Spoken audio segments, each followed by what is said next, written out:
কবিরা গুনাহ যদি কেউ করে সে কাফের হয়ে যাবে। কি হবে? কবিরা গুনাহ করলেই কেউ কাফের হয়ে যায়। এরা আমার একটা উগ্রপন্থী দল। আসলে কি তাই? কবিরা গুনাহ কেউ যদি করে ফেলে তার কি তওবার দরজা খোলা নাই? আচ্ছা। আবার একদল এসেছে মুতাজিলা, এটারা বলছে যে যুক্তি দিয়ে কোরআন সুন্নাহর যা বুঝবো তাই মানবো, যুক্তির বাইরে কিছু মানবো না। স্পেশালি যুবক ভাই যারা আছো, তোমাদের তারুণ্য আছে, রক্তের উদ্যম আছে, তোমরা চাইলে অনেক কিছুই করতে পারো। অনেক বার্ধক্যে উপনীত হওয়া মানুষ নামাজ পড়তে চায় কিন্তু পড়তে পারে না। তরুণদের কাছে আল্লাহ পাক সুযোগ দিয়েছেন। আর ইসলামের বিরোধী শক্তি যারা আছে তারা খুব ভালো করেই জানে কিন্তু যে ইসলামের বিজয়ে সবচেয়ে বড় ভূমিকা রাখতে পারে তরুণ সমাজ, যুবক সমাজ, যুব সমাজ, তরুণ প্রজন্ম। এ কারণেই তো দেখবেন তরুণ প্রজন্মকে তাদের উদ্দেশ্য থেকে সরিয়ে দেওয়ার জন্য তারা আপনার সামনে অনেকগুলো টোপ দিয়ে দিয়েছে। দেখাবো টোপ কয়েকটা। 1 নম্বর টোপ দিয়েছে মেয়ে নারী জাতি, মেয়েদেরকে বেপর্দা করে তোমার সামনে উপস্থাপন করে দিয়েছে, ফ্রি মিক্সিং। এখন তুমি আর ঈমান ধরে রাখতে পারছো না। এটা পরিকল্পিত ছিল, কারণ আল্লাহ পাক বলেন যুজ্জিনা লিন-নাস হুব্বুশ শাহাওয়াতি মিনান নিসা, মানুষের জন্য সবচেয়ে যে আকর্ষণীয় বিষয়গুলো তার মধ্যে 1 নম্বর হচ্ছে মহিলা, মানে মেয়ে, নারী জাতি। এটা আমাদের কাছে সবচেয়ে আকর্ষণীয়। আল্লাহ পাকের সবচেয়ে সুন্দর সৃষ্টিকে মানুষ না, মানুষের মধ্যে আল্লাহ পাকের সবচেয়ে শ্রেষ্ঠ সৃষ্টিকে নারী জাতি। আল্লাহ পাক তাদেরকে সুন্দর করে সৃষ্টি করেছে, তাই নয় কি? এই কারণে পুরুষদের সবচেয়ে আকর্ষণের জায়গা কোনটা? নারী জাতি। এই কারণে মেয়েদেরকে বেপর্দা করে তোমার সামনে ছেড়ে দেওয়া হয়েছে। জেনা বেড়েছে, ব্যভিচার বেড়েছে, ফ্রি মিক্সিং বেড়েছে, ধর্ষণ বেড়েছে, এই যে হারাম প্রেমের সম্পর্কগুলো বেড়েছে। যুবকেরা তাদের জীবনের উদ্দেশ্য ভুলে গেছে। আমার কথা কি বুঝতে পারছেন? আচ্ছা, এটা 1 নাম্বার। 2, মাদক। যুবকদের সামনে মাদকের সহজলভ্যতা, চাইলেই হাত বাড়ালেই মাদক, হাত বাড়ালেই ইয়াবা, হাত বাড়ালেই ফেন্সিডিল, হাত বাড়ালেই হেরোইন, তাই না? কথা ঠিক না ঠিক? যদি কেউ চায় যে আমি আজকে রাত্রে মাদক খাবো, সে পারবে, হাত বাড়ালেই পারবে। এখনকার সমাজ এমন, যদি কেউ চায় যে আজকের রাত্রে আমি পতিতালয়ে গিয়ে রাত কাটাবো, সে পারবে। 500 টাকা 1000 টাকার বিনিময়ে মানুষ এখন জেনা করতে পারে না? 5 টাকা 10 টাকা 50 100 টাকা দিয়ে মানুষ এখন ইয়াবা কিনে খেতে পারে। আর যারা সীমান্তবর্তী অঞ্চলে আছেন তারা আরো ভালো জানেন আমার কথা কতটুকু সত্য কতটুকু মিথ্যা। যুবকদের সামনে মাদক এমনি দেওয়া হয় নাই। উদ্দেশ্য কি? তোমার দ্বারা ইসলামের বিজয় সম্ভব ছিল। মাদক সেবন করাই তোমাকে সরাই দিয়েছে ওই রাস্তা থেকে। কথা বুঝতে পারছো? খুব সতর্ক। 3 নাম্বার জুয়া। তোমার সামনে জুয়া দিয়ে দিয়েছে। জুয়া, ফুটবল বিশ্বকাপ হইলে জুয়া, IPL হইলে জুয়া, BPL হইলে জুয়া, ফুটবল ফিফা হইলে জুয়া। জুয়া খেলে না মানুষ। আর যে যুব সমাজ তাদের জীবনের উদ্দেশ্য জানে না, তাদের পক্ষেই সম্ভব এইসব মেসি, আর্জেন্টিনা, ব্রাজিল এইসব নিয়ে ব্যস্ত থাকে। যারা নিজেদের জীবনের উদ্দেশ্য জানে তাদের জন্য কোশ্চিনকালেও এখানে সময় নষ্ট করা সম্ভব না। দুনিয়ার জীবনটা কি খেলতামাশা? দুনিয়ার জীবনটা কি খেলতামাশার জন্য? আল্লাহ পাক যে হায়াতটা দিয়েছেন, ধরেন 50, 60 বা 100 বছর, এই হায়াতটা কে দিয়েছেন? এই সময়টার মালিক কে? তাহলে আল্লাহ যদি সময়ের মালিক হয়, আমি কেন সময় 1 ঘন্টা অপচয় করবো ওখানে বসে বসে? এই সময়টা কি আমার নাকি? সময়টা আমার বাপের নাকি? সময়টা কার? আল্লাহর দেওয়ার সময় আমি টিভি সেটের সামনে বসে বসে 1.5 ঘন্টা নষ্ট করে ফেললাম। খেললো 2টা দল, তালি বাজাচ্ছে আমি, মাশাআল্লাহ। কালকে দেখলাম কক্সবাজার থেকে আসার সময় রাস্তা ব্লক, পুরা একটা দল জিতেছে, পুরো রাস্তা ব্লক, হাঁটা যাচ্ছে না, মিছিল, পাগলের মতো মানুষ মোটরসাইকেলে ছুটছে, গাড়ি নিয়ে ছুটছে, সিগারেট খাচ্ছে, আরো যে কি খাচ্ছে, মেয়ে নিয়ে ঘুরছে, আর একটা পতাকা নিয়ে ঘুরছে। যে দেশের পতাকা নিয়ে ঘুরছে ওই দেশ জানেও না মনে হয় যে এই দেশে এই আমার সাপোর্টার আছে। হ্যাঁ, আর খেয়াল করে দেখবেন এই আয়োজনগুলো এখন করানো হচ্ছে মুসলিম দেশগুলোকে দিয়ে। মানে মুসলমানদের অবস্থা থেকে এখন মনে হচ্ছে সুবহানাল্লাহ, যে হারাম একটা কাজকে জায়েজ করার যে কত তরিকা বের হয়েছে। এখন একটা মুসলিম কান্ট্রি জিতেছে, মানে ভাবখানে এমন যে এই জেতার ফলে আমরা ইসলামী খেলাফত কায়েম করে ফেলেছি। বিষয়টা কি জানেন? আমাদেরকে এই খেলাধুলার অহেতুক কাজে ব্যস্ত করে দিয়ে ওরা ওদের এজেন্ডা বাস্তবায়ন করছে। দেখবেন যখন রমজান মাস আসে তখন দেখবেন মুসলিম কান্ট্রির উপর নির্যাতন বাড়ে। যখন বড় বড় ইভেন্ট হয়, ওয়ার্ল্ড কাপ, এইটা সেটা, দেখবেন ভিতরে মুসলিম কান্ট্রির উপর নির্যাতন বাড়তে থাকে। মানুষ একদিকে তাকায় থাকে আর একদিকে উদ্দেশ্য সাধন করতে থাকে। বুঝাচ্ছি বিষয়। আপনার 5টা বাচ্চা আছে মনে করেন, খুব জ্বালায়, কান্নাকাটি করে, হইচই করে। আর আপনি মোবাইল ফোনটা বের করে দিয়ে বলেছেন বাবা বস, ওরা 5 জন মিলে একটা কার্টুন দেখ, আমি একটু কাজটা করি, দিয়ে দিলেন। ও কার্টুন দেখছে চুপচাপ, কেউ কোনো ডিস্টার্ব নাই। আর বুঝতে পারছেন? আর এই যে বাচ্চাগুলো কার্টুন দেখছে না, এগুলো হচ্ছে আমরা এখন। আর ওই যে কাজ করছে বা এটা হচ্ছে ওরা, পশ্চিমারা। আমার কথা কি বুঝতে পারেন? আচ্ছা, আমি সহজ করার চেষ্টা করছি। প্রিয় যুবক ভাইরা, মেয়ে তো উন্মুক্ত করে দিয়েছেই, মাদক তো দিয়েছেই, জুয়া দিয়েছে, অহেতুক এসব খেলতামাশা দিয়েছে তোমার সামনে, তোমার সময় কেড়ে নেওয়ার জন্য, তোমার হায়াত কেড়ে নেওয়ার জন্য। তোমার মূল্যবান হায়াত, যে হায়াতটাকে তুমি আল্লাহর পথে দাওয়াতের কাজে ব্যয় করবা, দিন চর্চার কাজে ব্যয় করবা, আল্লাহর ইবাদতের কাজে ব্যয় করবা, আমর বিল মারুফ নাহি আনিল মুনকারের কাজ করবা, এই সময়টা ওরা কেড়ে নিয়েছে তোমার কাছ থেকে। বুঝতে পারছো না তুমি? আবার নেশা দিয়ে তোমার ভিতরটা নষ্ট করে ফেলেছে, জেনা দিয়ে তোমার অন্তর নূর নষ্ট করে দিয়েছে, ফ্রি মিক্সিং দিয়ে জেনা এবং তোমার যে পবিত্রতা, চারিত্রিক পবিত্রতা নষ্ট করে দিয়েছে। আরো দিয়েছে পর্নোগ্রাফি। বেশিরভাগ যুব সমাজ এখন বাসায় গিয়ে রাতের বেলা পর্ন দেখে। দেখা যায় সারাদিন ভালো কাজ করে, বাসায় গিয়ে রাতের বেলা পর্ন দেখে। পর্নোগ্রাফি দেখে না বা দেখে নাই কখনো এমন একটা ছেলে খুঁজে পাওয়া যাবে না। আর যখন আপনি এগুলোতে অভ্যস্ত হয়ে যাবেন, তখন শরীর খারাপ হয়ে যাবে, মন ভালো থাকবে না, আপনি একাকী গোপন পাপ করবেন, শরীর দুর্বল হয়ে পড়বে। একটা মেয়ের দিকে আপনি সম্মানের চোখে তাকাতে পারবেন না, মনে হবে মেয়ে মানেই মনে হয় ভোগের বস্তু।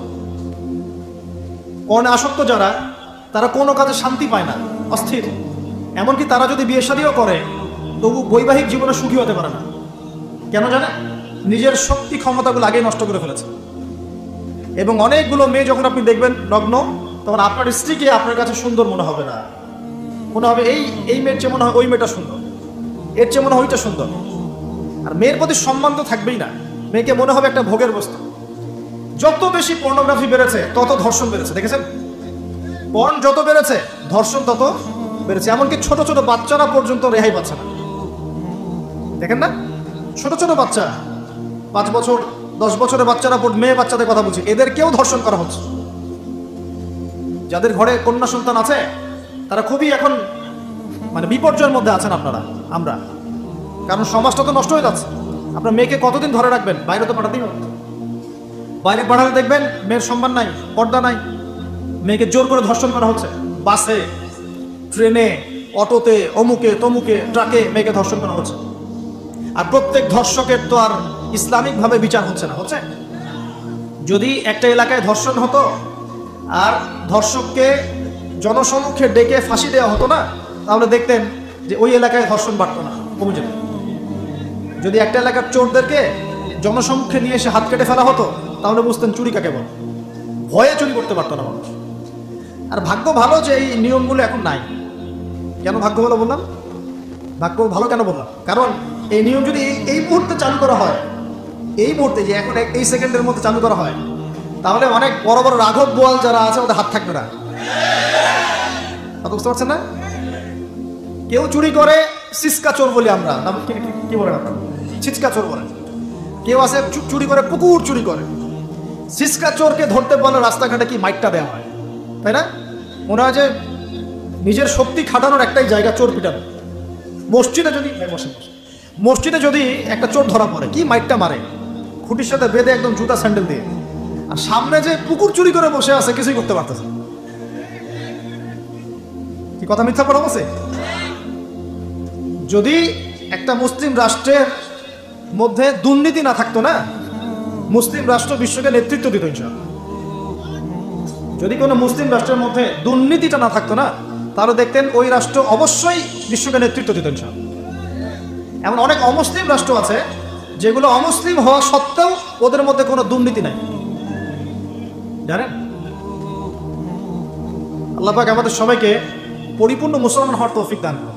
দেখেন আল্লাহ পাক বলেছেন, উদখুলু ফিস সিলমি কাফা, তোমরা পরিপূর্ণরূপে ইসলামে প্রবেশ করো। এখন আমি যদি নামাজও পড়ি, আবার ঘুষও খাই, এদিকে রোজাও রাখি, আবার সুদও খাই, আবার এদিকে আমি হজমরাও করি, অন্যের সম্পদ আত্মসাৎ করি, মাপে কমও দেই, মজুদদারি করি ইত্যাদি, আমি কি পরিপূর্ণ মুসলিম? আমি কি উদখুলু ফিস সিলমি কাফার উপর আমল করতে পেরেছি? আর আল্লাহ পাক এখানে বলছেন, ওয়ালা তামুতুন্না ইল্লা ওয়া আনতুম মুসলিমুন, পরিপূর্ণ মুসলমান না হয়ে তোমরা মৃত্যুবরণই করিও না। করলেই সমস্যা। পরিপূর্ণ মুসলমান না হয়ে মারা গেলেই সমস্যা। কি সমস্যা? ওই যে আল্লাহ পাক বলবেন মান রব্বুক, বলবে লা আদরি, আমি তো জানি না, কারণ পরিপূর্ণ মুসলমান হয়নি তো, আল্লাহর সাথে শিরক করেছেন। আল্লাহ পাক বলবেন মা দীনুক, বলবে লা আদরি, আমি জানি না। মা দীনুক উত্তর কেমন করে দিতে পারবে? ইসলামের কিছু অংশ মানে, কিছু অংশ মানে না। ইসলামের কিছু অংশ মানে, নামাজ, রোজা, হজ, যাকাত, তাসবিহ, তাহলিল সবই মানে, কিন্তু সুদ ছাড়তে হবে, ঘুষ ছাড়তে হবে, জেনা করা যাবে না, মদ খাওয়া যাবে না, দুর্নীতি করা যাবে না, মানে না। তাহলে মা দীনুক কি উত্তর দিবে? মান নবিয়ুক, কে নবী? উত্তর কিভাবে সম্ভব? নবীর সুন্নতি তো নাই গায়ের উপরে, চেহারায় নাই, কাপড়ে নাই, চলাফেরায় নাই, ওঠা বসায় নাই, ইবাদতে থাকলেও অর্থনীতির মধ্যে নাই, অর্থনীতির মধ্যে থাকলেও সংস্কৃতির মধ্যে নাই, সংস্কৃতিতে থাকলেও সমাজে নাই। নবীর সুন্নত কি খালি ঘরে তসবিহ টেপের মধ্যেই? মানে আমরা খালি সুবহানাল্লাহ সুবহানাল্লাহ পড়বো এটাই সুন্নত, দাড়ি ছেড়ে দিব এটাই খালি সুন্নত, টাকটার উপরে কাপড় পরবো এটাই কি খালি সুন্নত? সমাজের মধ্যে সুন্নত নাই, অর্থনীতির মধ্যে সুন্নত নাই, ব্যবসা বাণিজ্যের সুন্নত নাই, চাকরি বাকরিতে সুন্নত নাই, পরিবারের সুন্নত নাই, সংস্কৃতির মধ্যে সুন্নত নাই, আর রাষ্ট্রের কথা বললাম না, ওটা বাদ দেন, ওটা এই যুগে সম্ভব না। ইল্লা মাশাআল্লাহ, যদি আল্লাহ পাক না চান। ওইদিকে আমি কথাই বলতে যাচ্ছি না, আমি সমাজ পর্যন্তই আছি, এর উপর যাচ্ছি। তো প্রিয় ভাইরা, যুবক ভাইদের কথা বলে আমি সামনে যাব। এক নাম্বার কি বলেছি, তোমরা সতর্ক থাকবে মেয়ে থেকে। কি থেকে? মেয়ে থেকে 100 হাত দূরে, 100 হাত। মানে আমি বলি, পরামর্শ দেই, আমি তোমাদের ভাইয়ের মতো, ছোট হই আর বড় হই, আর আমাকে এইসব আল্লামা শায়েখ এইসব বলার দরকার নাই। আমি একদম তালেবে ইলম, এখানে বড় বড় অনেক আলেম ওলামায়ে কেরাম আছেন, আমি বিব্রত বোধ করছি কথা বলবো। আমি জানি যে হকপন্থী ওলামায়ে কেরাম যারা, তারা আমাদের মতো অনলাইনেও আসেন না, এই ফেসবুক ইউটিউবে ভিডিও পাবেন না, এমনও আলেম বাংলাদেশে আছেন জানেন, যারা বহু আলেম তৈরি করছেন, মাদ্রাসা খেদমত করছেন।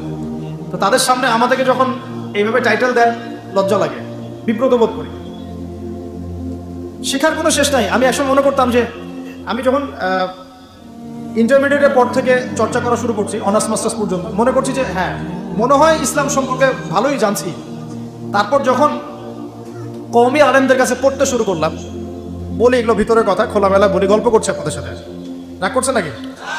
তখন বুঝলাম যে বিগত 5-7 বছরে তো আমি কিছু পড়াশোনা করছি বলে মনে হচ্ছে না। যেমন একটা হাদিস শো করে বললাম যে, ওস্তাদ, এই যে আল্লাহ রাসূল সাল্লাল্লাহু আলাইহি ওয়াসাল্লাম বলেছেন যে একজন মুমিন ব্যক্তি আর একজন মুমিন ব্যক্তির আয়না স্বরূপ। কি স্বরূপ?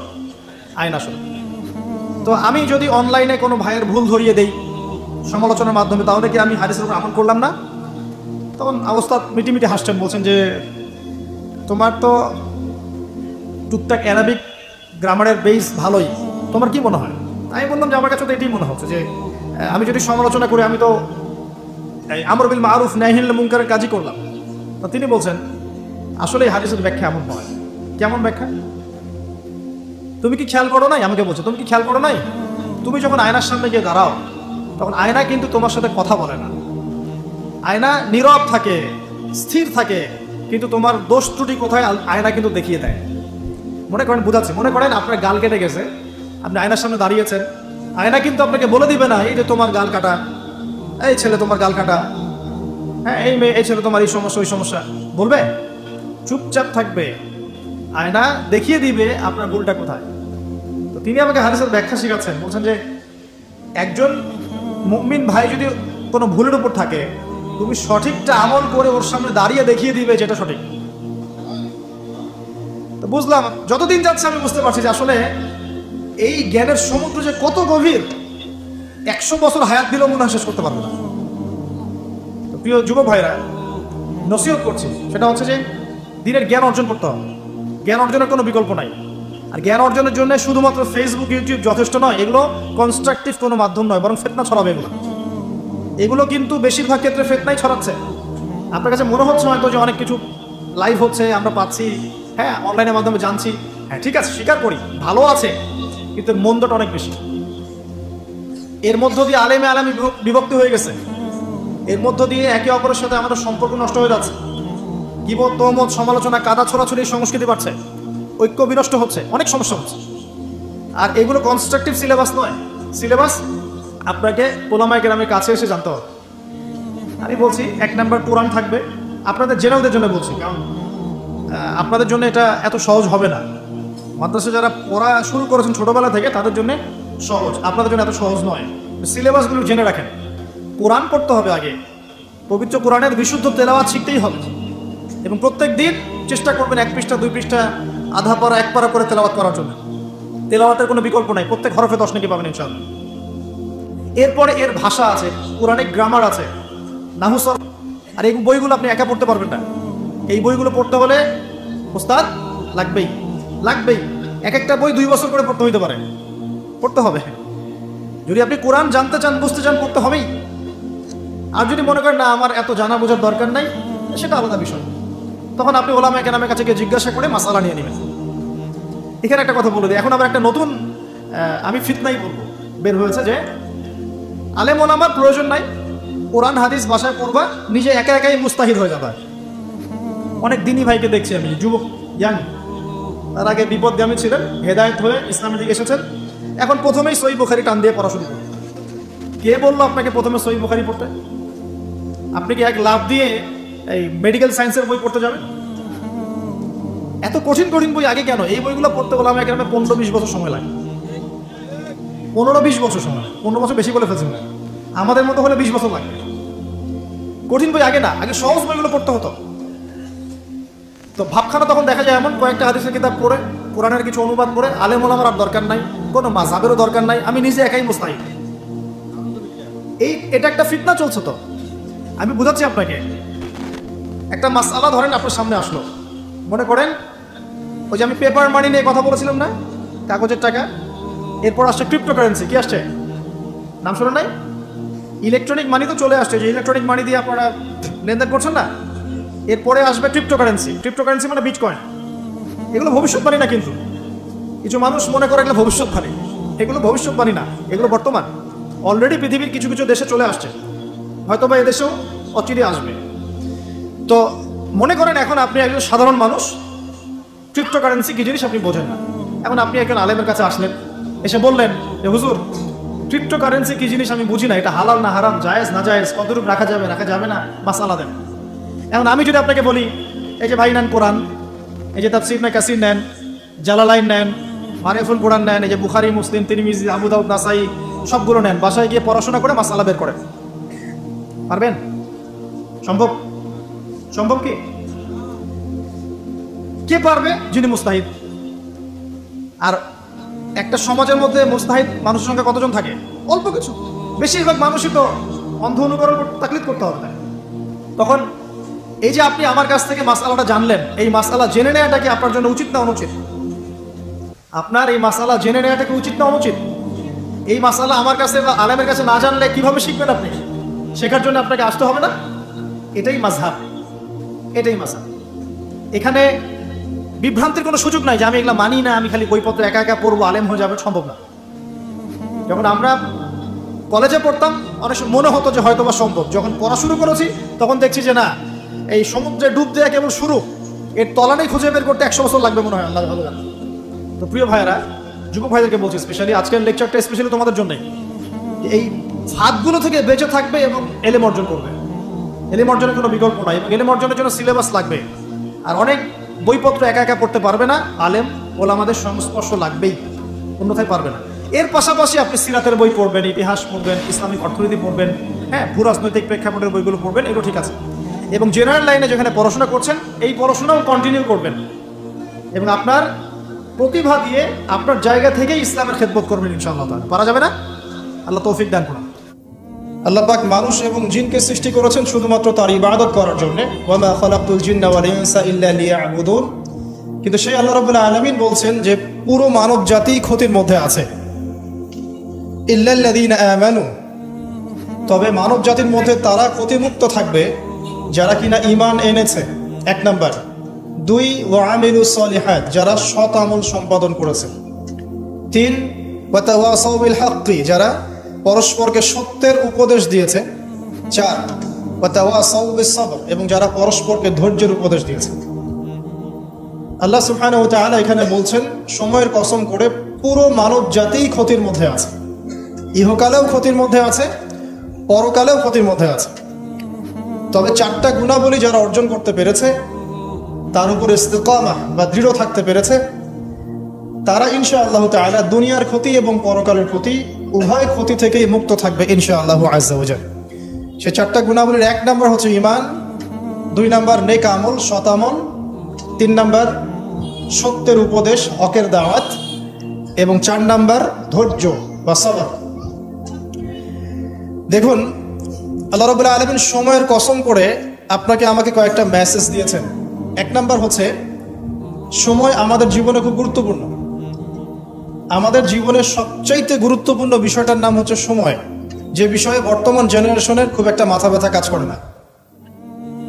কোনো ব্যক্তি যদি তার হায়াতের তার সময়ের মূল্য বুঝতে পারে প্রকৃত অর্থেই, সে কি কখনো ঘন্টার পর ঘন্টা রাস্তাঘাটে আড্ডা মারতে পারে, অনলাইনে সময় নষ্ট করতে পারে, চায়ের দোকানে আড্ডা পিটাতে পারে, বান্ধবীর পেছনে সময় ব্যয় করতে পারে, টিকটক নিয়ে ব্যস্ত থাকতে পারে?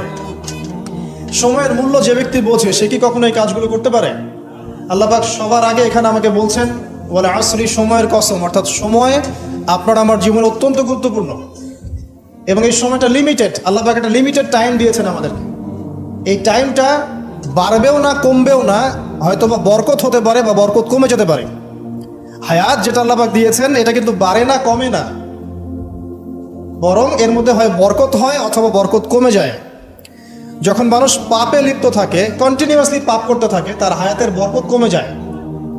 আর যখন মানুষ কন্টিনিউয়াসলি নেক কাজ করতে থাকে, ভালো কাজ করতে থাকে, তার হায়াতের মধ্যে বরকত হয়।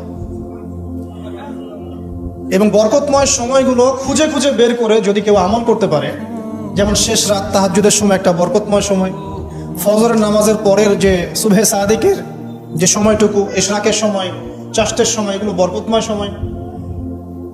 আসর থেকে মাগরিবের সময় বরকতময়, হজের সময়গুলোতে বরকত আছে, রমাদান মাস বরকতময় মাস, লাইলাতুল কদর এবং শেষ 10 রাত বরকতময়, জিলহজের প্রথম 10 দিন বরকতময়, আরাফা আশুরা বরকতময়।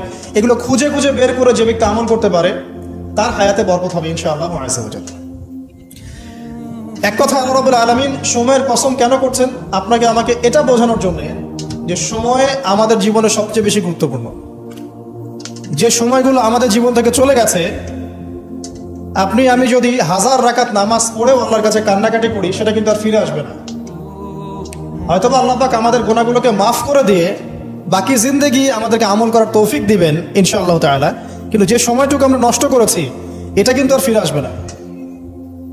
আজকে যদি এই একটা লেসন নিয়ে বাসায় যেতে পারি আমরা, যে আমরা আমাদের সময়টাকে মূল্যায়ন করব, আজকের এই মাহফিলটা সার্থক।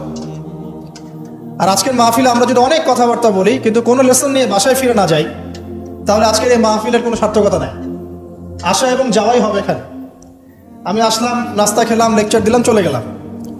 আপনারা আসলেন, দেখলেন, সেলফি উঠালেন, চলে গেলেন। এটাই কি সার্থকতা? না।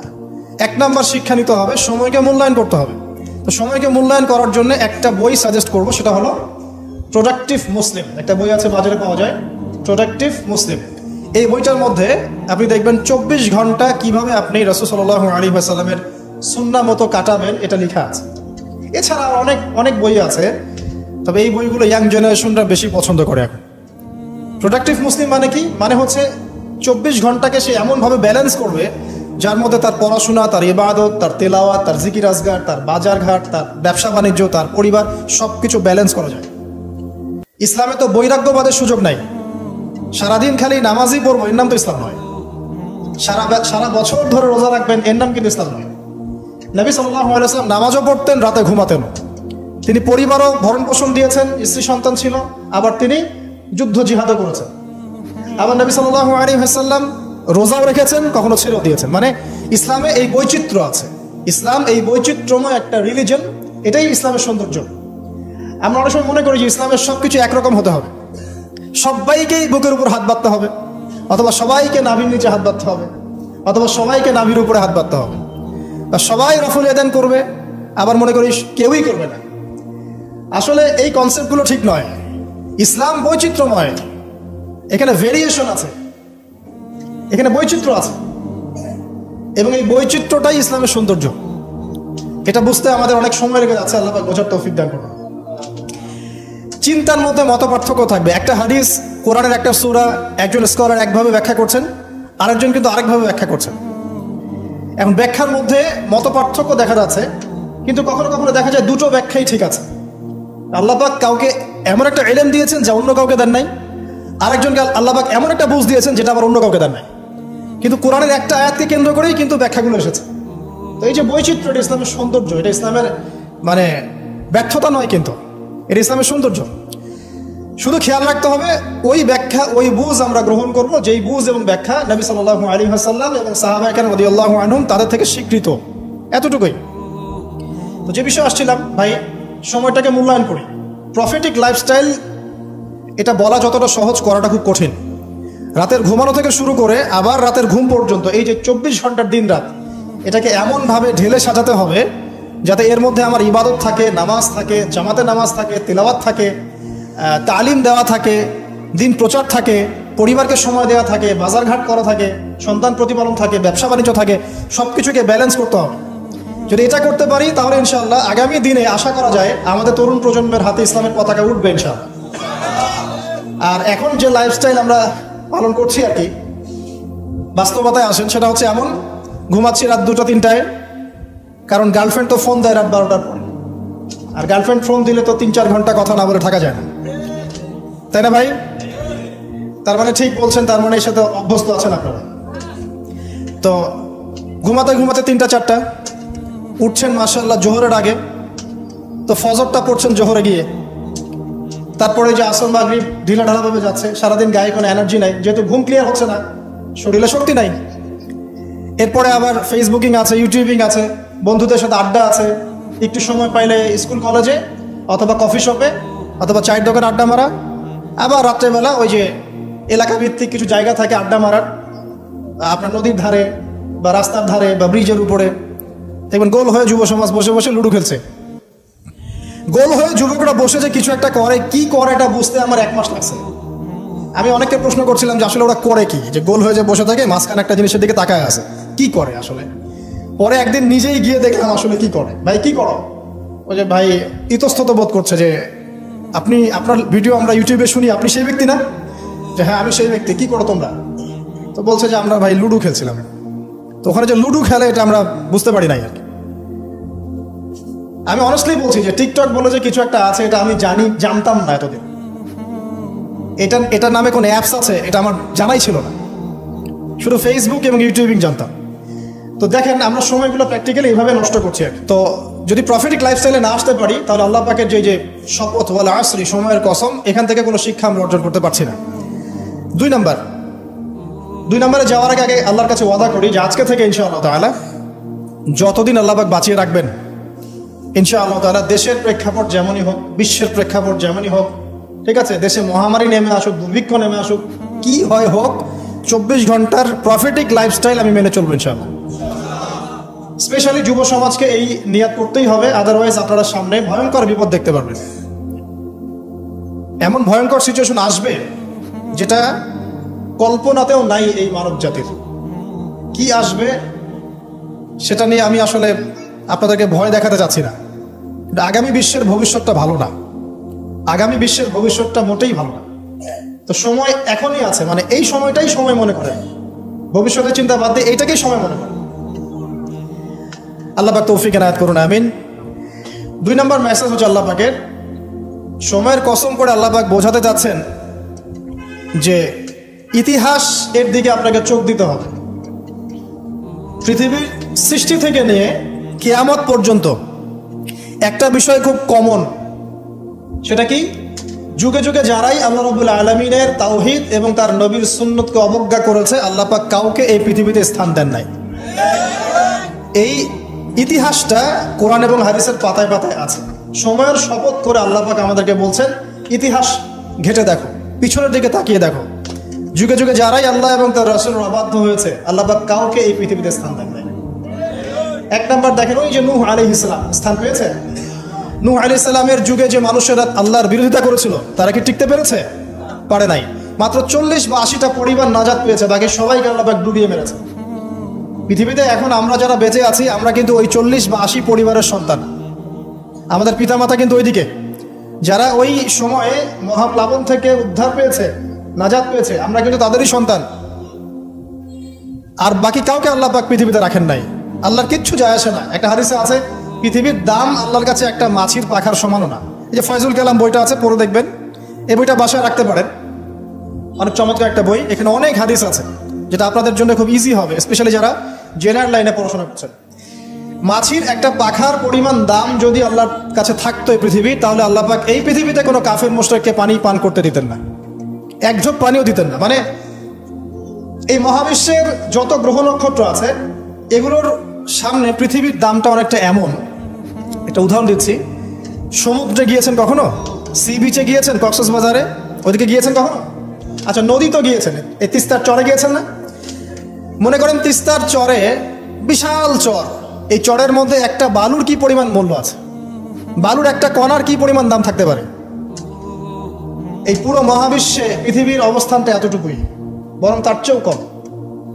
পুরো মহাবিশ্বে পৃথিবীর অবস্থান এর চাইতেও কম, যতটুকু একটা বিশাল চরের মধ্যে একটা বালুর মূল্য। পুরো বিশাল সমুদ্র সৈকত, এই সমুদ্র সৈকতে একটা বালুর কোনো দাম আছে? একটা বালুর কণার? ওটা থাকলেই কি না থাকলেই কি?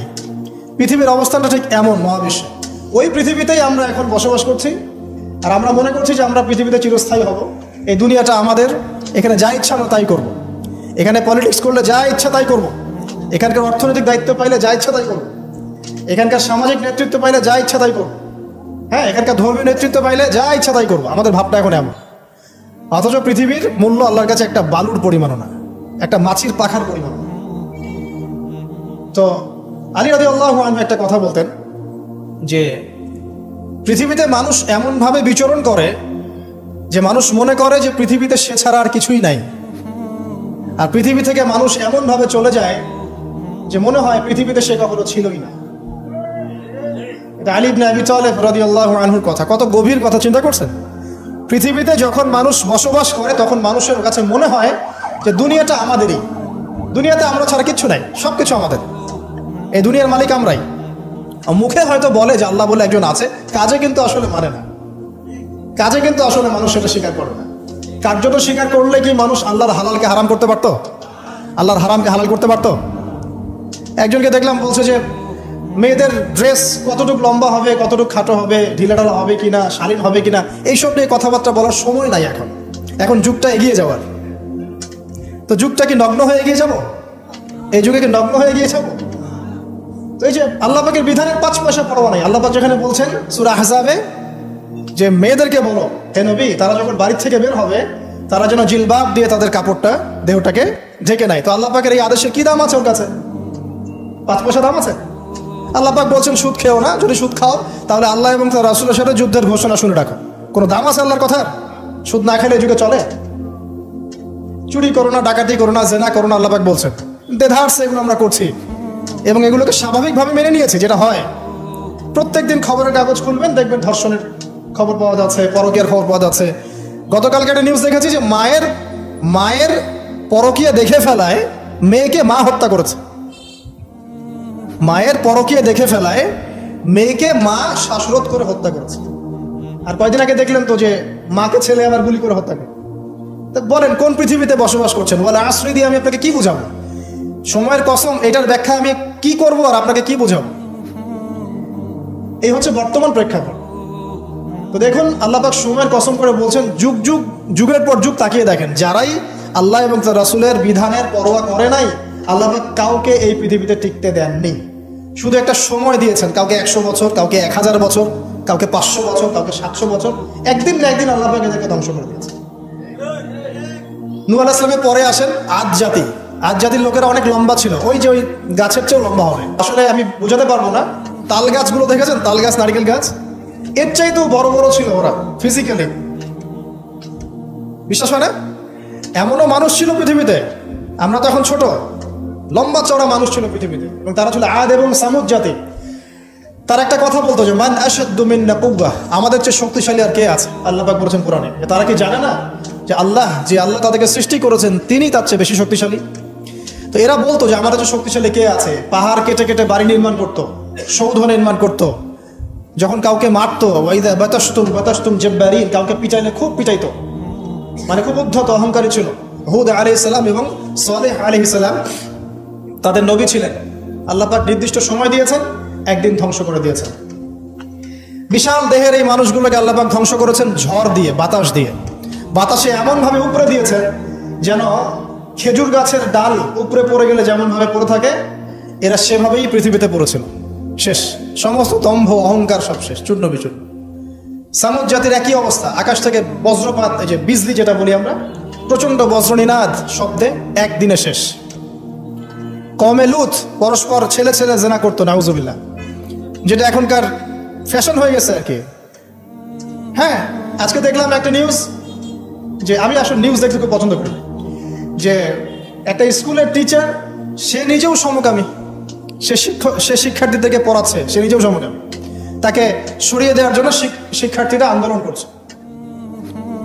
এখন এদের সংগঠনও আছে, এদের পতাকা আছে, এদের ম্যাগাজিন আছে, এরা মানবতার কথা বলে, এরা বলে যে বাক স্বাধীনতার কথা বলে।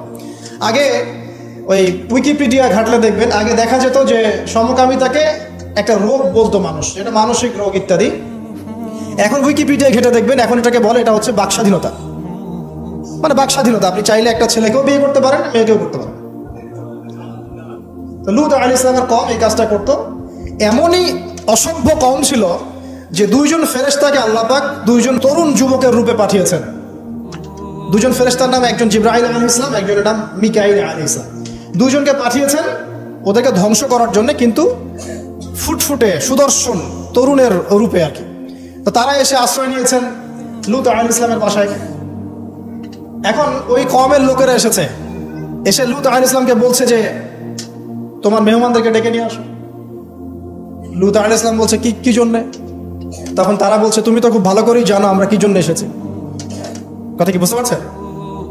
লূত আলাইহিস সালাম বলছেন যে হাউলাই বানাতি ইন কুনতুম ফাইলিন, আমার মেয়েরা আছে, তোমাদের যদি কোনো মানে সৎ পুরুষ থেকে থাকো তাহলে আমার মেয়েদেরকে বিয়ে করে নাও, প্রয়োজন আমার মেয়েদেরকে বিয়ে করে নাও, তারপরে খারাপ কাজে যেও না। তখন তারা বলছে যে তুমি খুব ভালো করেই জানো লূত আমরা কি জন্য এসেছি, তোমার মেয়েদের ব্যাপারে আমার কোনো আগ্রহ নাই। চিন্তা করতে পারেন? তখন লূত আলাইহিস সালাম বলছেন আলাইসা মিনকুম রাজুলুন রাশীদ, তোমাদের মধ্যে কি একটা ভালো মানুষও বাকি নাই? এরকম কম ছিল, মানে আল্লাহর ফেরেশতাদেরকেও চাচ্ছে নিজেদের কুপ্রবৃত্তি দমন করার জন্য। আল্লাহ পাক ওই জাতিটাকে এমনভাবে ধ্বংস করেছেন। ফেরেশতা জিবরাইল আলাইহিস সালামের পাখা আছে প্রায় 600টা পাখা, 2টা পাখা দিয়ে তিনি ওই পুরো কওমকে এভাবে উঠিয়েছেন আসমানে। তারপর আসমান থেকে ওদেরকে পাথর বর্ষণ করা হয়েছে, রজম যেটা বলি আমরা।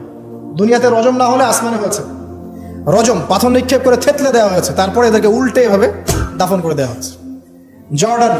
জর্ডান নামক জায়গার ডেড সি বা মৃত সাগর যেটা, ওই জায়গাটা হচ্ছে কওমে লূতের জায়গা। অনলাইনে ঘেটে দেখেন, এই জায়গায় এই কওমে লূত থাকতো, সমকামী।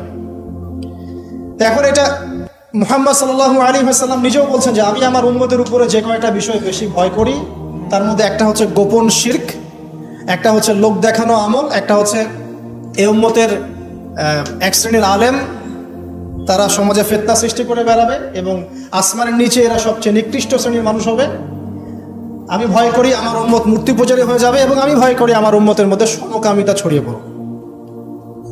পড়ছে না, এখন পড়ছে। খুব সতর্ক সাবধান থাকবে। এটা ছড়িয়ে পড়ার মূল কারণ কি?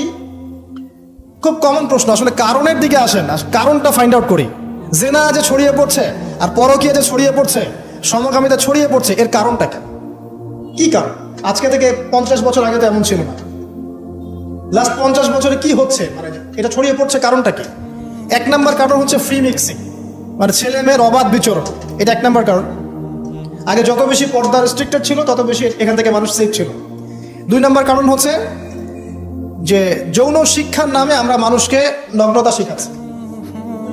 3 নম্বর কারণ হচ্ছে প্রত্যেক প্রিন্ট এবং ইলেকট্রনিক মিডিয়া যৌনতা সুশ্রুতি দিচ্ছে। আর তার চেয়ে বড় 4 নম্বর কারণ হচ্ছে পর্নোগ্রাফি। এটা সবার মোবাইলে এখন ফ্রি অ্যাক্সেস, যে কেউ ইচ্ছা, আলেম হোক আর জালেম হোক আর যেই হোক না কেন, সবাই বাসায় গিয়ে চুপচুপ করে পর্নোগ্রাফি দেখতে পারে। এবং যখন এটাতে মানুষ আসক্ত হয়ে যায় তখন ভিতর থেকে সে পশু হয়ে যায়। নিজের মেয়ের সাথে জেনা করতেও তার বুক কাঁপবে না। আপনি কি জানেন এখন অনেক পিতা বেরিয়েছে যারা নিজের মেয়ের সাথে জেনা করছে? খবর দেখেছেন? এটা কিভাবে সম্ভব?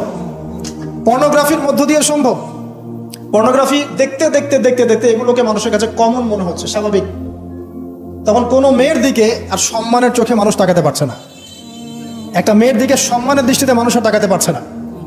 আর মেয়েরাও যে খুব ভালো তা না, ম্যাক্সিমাম মেয়ে দেখা যায় বেপর্দায় চলে।